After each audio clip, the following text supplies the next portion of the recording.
چاند نظر آئے اس سے پہلے میں اپنے اندر جتنے وہ گناہ ہے اس سے میں سچی توبہ کر لوں گا، اللہ کو راضی کر لوں گا، گناہ سے پاک صاف ہو کر وہ مہینے میں داخل ہوں گا۔ پہلے تو توبہ کر لینی چاہیے اپنے گناہ کی سچے دل سے، اور پھر یہ بھی نیتیں کرنی چاہیے کہ انشاءاللہ یہ ماہ مبارک کے اندر چاند نظر آتے ہی تراویح شروع کر دوں گا اور ہر رات تراویح پڑھوں گا سکون سے۔ آج کل ہمارا حال کیا ہے؟ تراویح پڑھتے بھی ہے تو جہاں زیادہ مسجدیں ہوتی ہیں ہم پوچھ لیتے ہیں ویلی کتنے پوری تھی، جہاں پھٹافٹ آئے کے گئے ادھر چلے جاتے ہیں۔ اگر حافظ رکھا ہوتا ہے تو جو انتظامیہ کمیٹی ہوتی ہے، باپو صاحب حافظ صاحب ہے، اس کو پتا ہوگا، وہ کہتے ہیں دیکھو حافظ صاحب جلدی کرنے کا، پھٹافٹ، زیادہ دیر نہیں لگانے کی، پھٹافٹ کرنے کا ہے۔ اگر 5-10 منٹ زیادہ ہو گئی تو پھر بلا کر کہتے ہیں حافظ صاحب آج آپ نے 5 منٹ زیادہ لگا دی، بارے انہیں بازار میں تو جے چنا نے بٹیٹا نے کباب نے سموسا جے ڈیسو جے اوپر ڈیسو کھینی ہے، سجی رات کھین پینے میں کٹنی ہے، وہ آڈے ڈی تو 3 ٹائم کھیوں تھا پا، رمضان میں سرگی کرنی ہے، افطاری کرنی ہے، مسجد میں گھرے انہیں نے کھیونو ہے ویرو کرنا، پچھی ترابی پچھی کھانی پینی میں پوکی نہ بارے ریکڑیو گوتنا ہونا ایڈا تو گھڑیال سامنے نہ رہے تو 5 منٹ حافظ صاحب ودھارے پڑے گی نا، تھوڑا اکڑو روکو باپو آج آپ نے 5 منٹ زیادہ کر لیا۔ یہ حال ہے ہمارا۔ دل میں ارادہ کرنا چاہیے کہ میں اللہ کی رضا کے لیے سکون کے ساتھ خضوع کے ساتھ میں تراویح سنوں گا، تراویح پڑھوں گا۔ میرے بزرگوں، یہ ہمارے لیے آسانی ہے۔ دیکھو حضرت عمر فاروق اعظم رضی اللہ تعالیٰ عنہ کی بارگاہ میں بھی خراج عقیدت پیش کرنی ہے تو تراویح کا نام آیا تو مجھے حضرت فاروق اعظم رضی اللہ تعالیٰ عنہ کی بات یاد آ گئی۔ یہ تراویح کیا ہے؟ سنت موقدہ علی الکفایہ ہے۔ ہمارے آقا علیہ السلام نے شروع میں تراویح پڑھی، صحابہ کرام بھی پڑھتے تھے ہمارے آقا کے پیچھے، لیکن چند دن گزرے آقا علیہ السلام تراویح پڑھانے کے لیے مسجد نبوی میں نہیں آئے، صحابہ راہ دیکھ رہے تھے، چند دن پڑھائی، پھر آقا تشریف نہ لائے تو صحابہ کرام پھر الگ الگ تراویح پڑھنے لگے۔ جب آقا علیہ السلام مسجد میں تشریف لائے، صحابہ نے عرض کی یا رسول اللہ صلی اللہ تعالی علیہ وسلم آپ کیوں تشریف نہیں لائے؟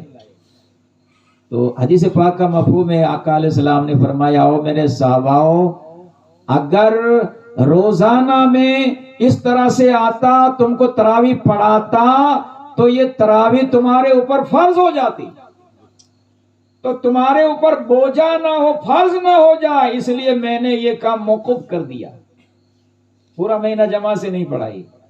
تو اس لیے یہ تراویح سنت موقدہ علی الکفایہ ہو۔ تو اس کے بعد یہ کیا کرتے تھے صحابہ؟ رمضان کے مہینے میں وہ الگ الگ پڑھا کرتے تھے، کوئی مسجد میں ادھر پڑھ رہا ہے، کوئی ادھر پڑھ رہا ہے، کوئی ادھر پڑھ رہا ہے، 20 رکعت اس طرح سے پڑھتے تھے۔ جب حضرت عمر فاروق اعظم رضی اللہ تعالیٰ عنہ کا دور آیا اور آپ نے یہ دیکھا کہ یہ الگ الگ پڑھ رہے ہیں سب، تو آپ نے سب کو جمع کیا اور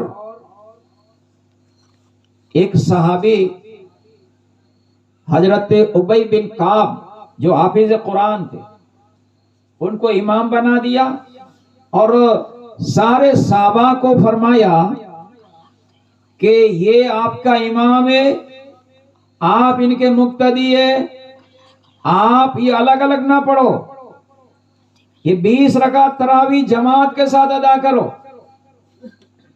تو حضرت عمر رضی اللہ تعالیٰ عنہ کا صدقہ ہے کہ انہوں نے یہ جماعت کے ساتھ تراویح شروع کرائی، اور جب حضرت مولا علی شیر خدا رضی اللہ تعالی عنہ کے دور خلافت کا زمانہ آیا تو حضرت علی شیر خدا نے کیا فرمایا حضرت عمر کے بارے میں؟ آپ نے دعا کی کہ اے اللہ تو حضرت عمر کی قبر کو نور سے روشن کر دے۔ اس نے یہ کیسا کام شروع کر دیا اور کیسا کام شروع کر کے وہ چلے گئے، اے اللہ تو حضرت عمر کی قبر کو نور سے روشن کر دے۔ یہ بہت ہی اچھی بدعت ہے۔ تو یہ تراویح جو ہم جماعت سے پڑھتے ہیں نا، یہ شروع کرانے والے حضرت عمر فاروق اعظم ہے، اور مولا علی نے اس کو اچھی بدعت، دیکھو بدعت آج یہ تبلیغ والے جس کو چاہتے ہیں اس کو بدعت کے دیتے ہیں، ہاذا بدعت، ہاذا شرک، ہاذا بدعت۔ ہم جلسہ جلوس نکالتے ہیں، عید میلاد النبی مناتے ہیں، صلاۃ و سلام پڑھتے ہیں، بولے بدعت بدعت بدعت۔ میرے بزرگوں بھائیوں یاد رکھو، بدعت، بدعت کا معنی کیا ہے؟ بدعت یعنی وہ نئی بات، وہ نئی چیز جو رسول پاک کے زمانے میں نہ ہو، بعد میں شروع ہوئی ہو، ان کو بدعت کہا جاتا ہے۔ اور بدعت کی 2 قسمیں ہیں، ایک ہے بدعت سیئہ یعنی بری بدعت، اور ایک ہے بدعت حسنہ یعنی اچھی بدعت۔ جو بدعت یعنی جو نیا کام شریعت اور سنت سے ٹکرائے اس کو بدعت سیئہ یعنی بری بدعت کہا جاتا ہے، اس سے بچنا چاہیے۔ اور جو بدعت یعنی جو نیا کام شریعت و سنت سے ٹکراتا نہیں ہے نیا لیکن شریعت و سنت سے ٹکراتا نہیں ہے، وہ بھی بدعت ہے، لیکن ان کو بدعت حسنہ یعنی اچھی بدعت کہا جاتا ہے۔ تو یہ تراویح اس طرح سے پڑھنا یہ شریعت سے ٹکراتی نہیں ہے، یہ بات اچھی بدعت ہے۔ دیکھو ہمارے آقا علیہ السلام کچی مسجد میں نماز پڑھا کرتے تھے، مسجد نبوی۔ آج ہم پکی بناتے ہیں، ایسا آقا علیہ السلام کے زمانے میں تو نہیں تھا۔ ہم تو عالیشان مسجد بنا رہے ہیں، مینارے بنا رہے ہیں، وہ زمانے میں یہ نہیں تھا۔ لیکن یہ بات شریعت سے ٹکرا دی نہیں ہے، ان کو بدعت حسنہ کہا جاتا ہے۔ تو یہ حضرت عمر رضی اللہ تعالی عنہ کے مزار پر کروڑا کروڑ رحمت ہو کہ انہوں نے یہ نیا کام شروع کروایا۔ حضرت عثمان غنی رضی اللہ تعالی عنہ، انہوں نے ایک نیا کام شروع کروایا۔ کون سا؟ اس نے بھی ایک بدعت شروع کروائی، لیکن وہ بدعت حسنہ ہے۔ کون سی بدعت حسنہ؟ دیکھو یہ قرآن کریم یہ پہلے آج جو شکل میں ہے ایسا نہیں تھا. کوئی آیت ہڈی کے اوپر لکھی ہوتی, کوئی پتھر کے اوپر لکھی ہوتی, کوئی پتے کے اوپر لکھی ہوتی, کوئی لکڑے کے اوپر لکھی ہوتی. الگ الگ چیزوں کے اوپر قرآن کی آیتیں, قرآن کی صورتیں لکھی ہوئی تھی. یہ ساری صورتوں کو, آیتوں کو حضرت عثمان غنی رضی اللہ تعالیٰ عنہ نے جمع کیا. حفاظ کو بلایا, حافظوں کو, اور ان کو پوچھ پوچھ کے ترتیب کے ساتھ یہ ساری صورتیں, ساری آیتیں ایک شکل میں جمع کی, جس کو ہم قرآن کہتے ہیں. یہ صدقہ ہے حضرت عثمان غنی کا. نیا کام ہے لیکن شریعت سے ٹکرا نہیں رہا ہے, یہ بدعت حسنہ ہے. تو میرے بزرگ اور بھائیوں, ہمیں دل میں یہ ارادہ کرنا چاہیے کہ انشاءاللہ میں خشوع خضوع کے ساتھ تراویح پڑھوں گا, 5 وقت کی نماز پابندی کے ساتھ ماہ رمضان میں ادا کروں گا, اور رمضان میں قرآن کا ختم بھی کروں گا,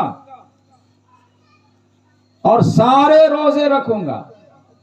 ایسا نہیں کہ بس وڈا وڈا روزہ رکھی گنا, اکڑو ہینی بچلے جو رکھنا نا, اکڑو آخر جمعے جو, ایسا نہیں, سب روزہ فرض ہے.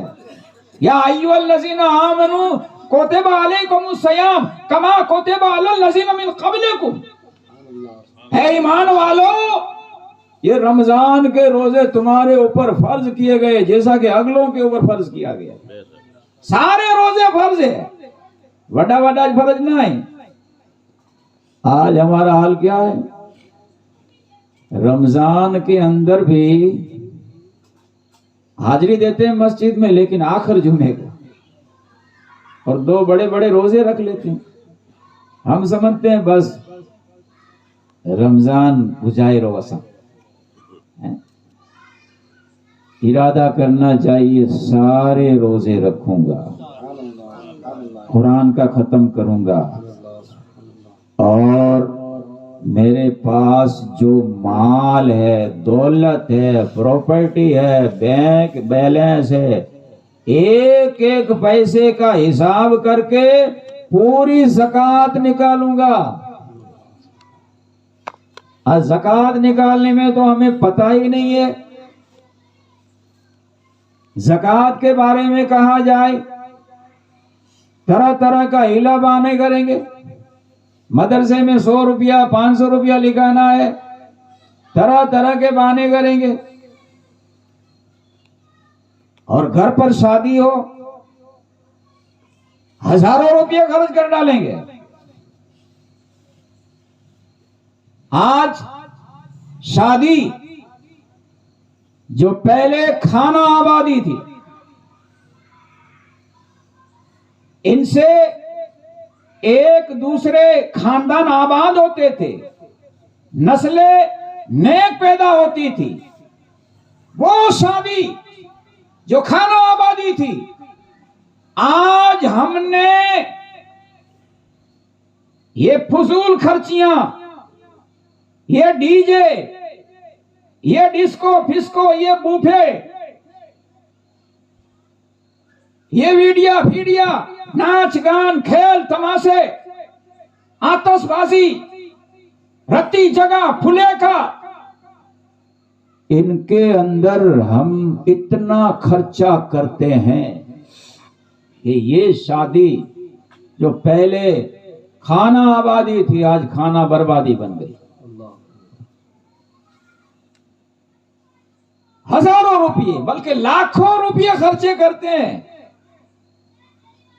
اگر کہا جائے تو باپو یہ تو کرنو જ کھپے نے, اسان جو پہلو کھا جائے, کانچن اسان جو چھیلو کھا جائے. باپو یہ نہ کرجے تو اسان جے جماعت میں رہنو ہے, کوئی اسان کے کرو چنو کہ کہیں رہنا. یہاں آئی ڈھول وہی جو کڈے, مزہ آئی کڈے, ڈھول وہی جو تڈے, ખબર પઈ કડે હિસાબ લગાયો કડે